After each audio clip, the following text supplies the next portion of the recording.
নন্দন টিভির official page থেকে আপনাদেরকে স্বাগতম। এই মুহূর্তে আমি আছি আশুলিয়ার যে গুরুত্বপূর্ণ যে মোড় বাইপাল মোড়ে আছে। আপনি দেখতে পাচ্ছেন যে গত কয়েকদিন ধরেই কিন্তু ঘর ফেরা যে উম, ঈদে যে ঘর ফেরা মানুষের কিন্তু চাপ বেড়েই চলেছে বাইপাল মোড়ে। আপনি দেখতে পাচ্ছেন ইতিমধ্যেই কিন্তু আমরা দেখতে পাচ্ছি যে সকাল থেকে বেলা বাড়ার সাথে সাথে কিন্তু মানুষের চাপ বেড়েই চলেছে, এমনটি কিন্তু আমরা দেখতে পাচ্ছি। এবং যে যেভাবে পারে তারা বিভিন্ন যানবাহনে কিন্তু তারা বাড়ি ছুটে যাচ্ছে, এমনটি কিন্তু আমরা দেখতে পাচ্ছি। অনেক সময় দেখতে পাচ্ছি যে পণ্যবাহী যে গাড়ি আছে এই গাড়ির মধ্যেও কিন্তু অনেকেই কিন্তু তাদের ঈদ যাত্রাকে বেছে নিয়েছে, এমনটিও কিন্তু আমরা দেখতে পাচ্ছি। সব মিলিয়ে বলা যায় যে সাভার, আশুলিয়া এবং বাইপাল মোড় গত কয়েক বছরের তুলনায় কিন্তু এবার অনেকটা মানুষ স্বাচ্ছন্দ্যে কিন্তু তারা ঘরে ফিরতে পারতেছে, এমনটি কিন্তু আমরা দেখতে পাচ্ছি। আচ্ছা, আমরা যদি একজনের সাথে কথা বলার চেষ্টা করি, কি অবস্থা এবার বলেন তো ব্যবস্থাপনাটা অন্য কয়েক ব্যবস্থা বছর তুলনায়? অন্য কয়েক বছর তুলনায় ইনশাল্লাহ একটু ভালো। গাড়ি ঘোড়া বাইপাস একটু সেনাবাহিনী আছে তো একটু উন্নয়নের দিক আছে। যেমনটি বলছিলেন, আসলে আপনি জানেন যে ঢাকা জেলা পুলিশের পক্ষ থেকে এর পাশাপাশি বিজিপি এবং যে বাংলাদেশ সেনাবাহিনী তারা কিন্তু দায়িত্ব পালন করতেছে, এমনটি কিন্তু আমরা দেখতে পাচ্ছি। সেই সাথে আপনাদেরকে দেখায় যে এখনো কিন্তু অসংখ্য যাত্রী যারা কিন্তু তাদের কাঙ্ক্ষিত গাড়ির জন্য অপেক্ষা করতেছে, এমনটি কিন্তু আমরা দেখতে পাচ্ছি। দর্শক, আপনাদেরকে আমরা দেখাচ্ছি যে আশুলিয়ার বাইপাল মোড়ে কিন্তু আপনি জানেন যে গত কয়েক বছরের কিন্তু অনেক যানজট থাকে, ঘন্টার পর ঘন্টা কিন্তু মানুষেরকে এই যানজটের মধ্যে বসে থাকতে হয়, এমনটি কিন্তু আমরা দেখতে পাই। দর্শক, আপনাদেরকে দেখাচ্ছি যে সাভার আশুলিয়া সবচেয়ে ব্যস্ততম এলাকা। ইতিমধ্যে আপনি জানেন যে সাভার আশুলিয়ার বেশিরভাগ শিল্প কারখানায় ছুটি হয়ে গেছে, যার ফলে আমরা দেখতে পাই যে শেষ মুহূর্তে কিন্তু এই যে ঈদে যাওয়ার যে প্রবণতা অনেকটা কিন্তু বেড়েই চলেছে, এমনটি কিন্তু আমরা দেখতে পাচ্ছি।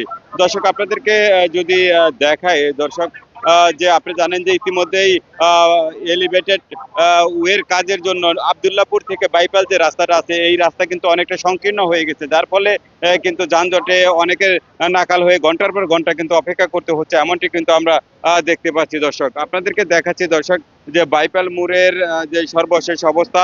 ইতিমধ্যে আপনি দেখতে পাচ্ছেন যে ঢাকামুখী লেনে কিন্তু যানজট অনেকটা লেগেই আছে, এবং যে উত্তরবঙ্গ গামী যে লেন আছে বেশিরভাগ লেনই কিন্তু অনেকটা গাড়ির জন্য আসলে অনেক যাত্রী অপেক্ষা করতেছে, এমনটি কিন্তু আমরা দেখতে পাচ্ছি। দর্শক, আপনাদেরকে দেখাই ঘন্টার পর ঘন্টা কিন্তু মানুষ কিন্তু যাত্রীর জন্য যাত্রী কিন্তু যানবাহনের জন্য অপেক্ষা করছে, এমনটি কিন্তু আমরা দেখতে পাচ্ছি। আসলে আমি একটু কথা বলার চেষ্টা করি একটি ভাইয়ের সাথে, যে কি অবস্থা বলেন তো ভাই এবার ঈদ যাত্রার? এবারে ঈদ যাত্রা হচ্ছে গাড়ির সংকট প্লাস আর প্রচুর জামের কারণে গাড়ি পাওয়া যাচ্ছে না, আর গাড়ি পাওয়া গেল ভাড়ার দ্বিগুণ। যে জায়গায় 100 টাকার ভাড়া 200 টাকা নিতেছে, আর 500 টাকার ভাড়া 1000 টাকা। আচ্ছা, ইতিমধ্যে তো সরকার থেকে ঘোষণা দিয়েছে এবং ঢাকা জেলা পুলিশের পক্ষ থেকেও ঘোষণা দিয়েছে যে অতিরিক্ত ভাড়া যদি কেউ আদায় করে তাদেরকে বলার জন্য, অভিযোগ করার জন্য। আপনারা কেন অভিযোগ করছেন না? এখন অভিযোগ করছে না, কারণ গাড়ি স্বল্পতার কারণে দ্বিগুণ ভাড়া দিয়ে যাওয়া হচ্ছে।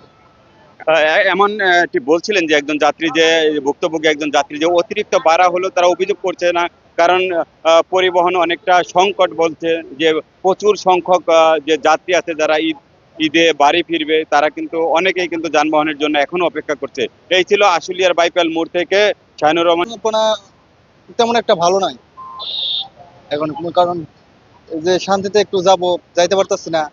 মনে করেন যে গাড়ি গুড়ি সংকট আছে, এখন ভাড়াও দ্বিগুণ দিয়ে লাগে, তারপরে অপেক্ষা করে যাইতে হয়। অনেকক্ষণ ধরে অপেক্ষা করতেছি গাড়ির জন্য, গাড়ি পাইতেছি না। আচ্ছা, গাড়ি কম থাকার কারণটা কি?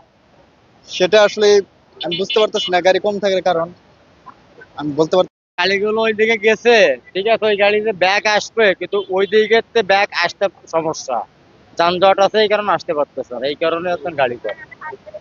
গাড়ির অভাব ছিল না, কিন্তু ওই মাত্রাতে গাড়ি আসতে পারতেছে না, লেট হচ্ছে, এই আর কি। মানে যাবেন কোথায়? যাবো রংপুর। হুম? রংপুর। রংপুর। এখন গাড়ির জন্য অপেক্ষা করছেন? হ্যাঁ, না ভাড়া বেশি? না, গাড়ির জন্য অপেক্ষা করছি। কি বলতেছে কাউন্টার মাস্টার? কাউন্টারে টিকিট নেই। টিকিট নাই? গাড়ি কি রকম? গাড়ি কম বলতে এখন গাড়ি ছাড়ে নাই সবকিছুই, মানে সমস্যার মধ্যে আছে। আচ্ছা, ভাড়া কি বেশি? ভাড়া তেমন বেশি না, ঈদ উপলক্ষে যেমন 1200-1500-এর মধ্যে রংপুর মডেল পর্যন্ত পৌঁছে দিতে হচ্ছে, তেমন বেশি না, ঈদ উপলক্ষে ঠিক আছে। প্রচুর সংখ্যক যে যাত্রী আছে যারা ঈদে বাড়ি ফিরবে, তারা কিন্তু অনেকেই কিন্তু যানবাহনের জন্য এখনো অপেক্ষা করছে। এই ছিল আশুলিয়ার বাইপাল মোড় থেকে শাহিনুর রহমান শাহিন, নন্দন টিভি।